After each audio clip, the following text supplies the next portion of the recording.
Hi, I am talking about hangover cures today because it's New Year's Eve and the chances are tomorrow you'll look like hell. I will anyway, I've no doubt.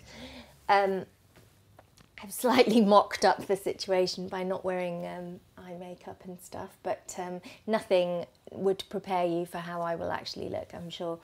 So the reason we look so dreadful when we've got hangovers are, firstly, we're usually very dehydrated because alcohol is very dehydrating, so your skin will tend to look a bit crepey and a bit grey because it's got no water in it.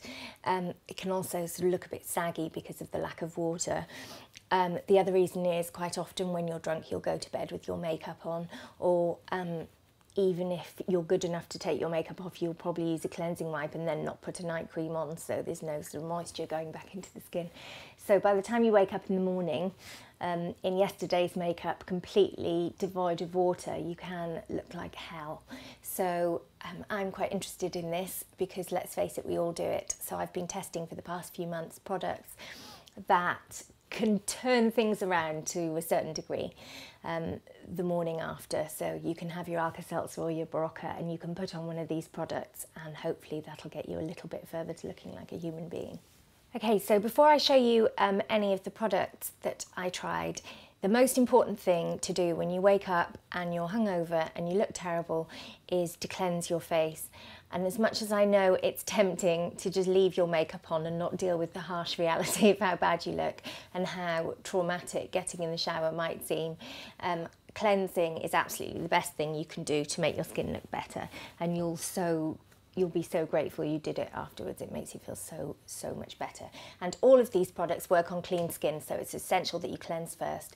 As you will all know by now, I am a big fan of the hot cloth cleansing method, which just basically involves any creamy cleanser, a hot, damp terry cloth flannel put over your hand and buffing the cleanser away, which gives you a mild exfoliation treatment, which will also just sort of make your cheeks a bit pinker, make you look a bit more polished and buff.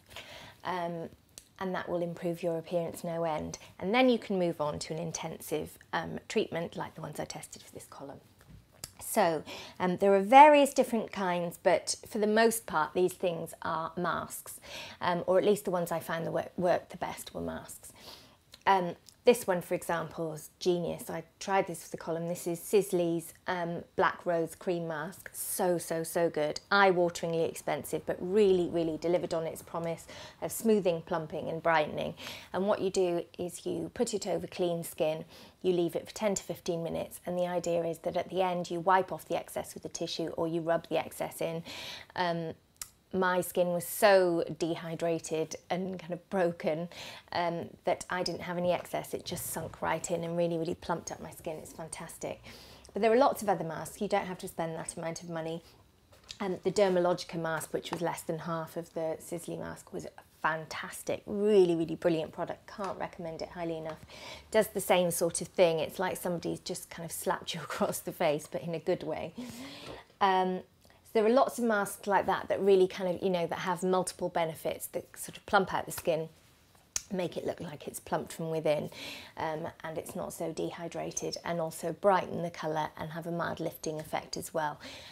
Those products are great, but there are also other masks that do a very specific job. So for example, this one from the Sanctuary is a detox mask. I'm generally wary of the word detox. I'm not a fan of it, but the product itself is actually really good. It's a deep cleanse, so what it does is it gets rid of all that sort of gack on your skin.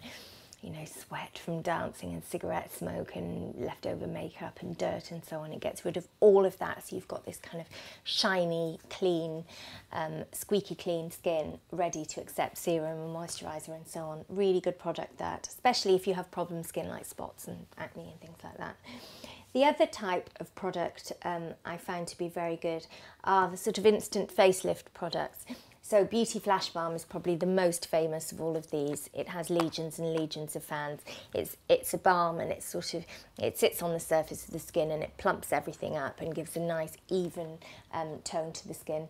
and it has a mild lifting effect too. There are quite a few of those on the market in all price brackets. Then also, I really liked this product from Estee Lauder. It's a sort of mini facelift in a tube, really nice nifty applicator, and it has a sort of a lifting mask, a kind of balm in this kind of flexible plastic fin, and it gives you a sort of massage as you put it on. And what it does is it just tightens up the skin and makes everything not look quite so saggy. And you can either then leave it without makeup, or if you can brave putting some makeup on, that will really help. But great if on New Year's Day you've got to go out and visit family and people who don't quite want to look so rough as you look. So other than that, I recommend that you drink loads and loads and loads of water. It's the best thing for your skin and the only thing that will get your skin back in ship shape. So that's the best thing you can do for your looks, and the best thing you can do for your body and your psyche is to have a large bacon sandwich and a can of fat Coke. Other than that, just hang out and watch TV, I suppose. Have a really great New Year's Eve and a very happy New Year, and I'll see you in 2012. Thank you. Bye.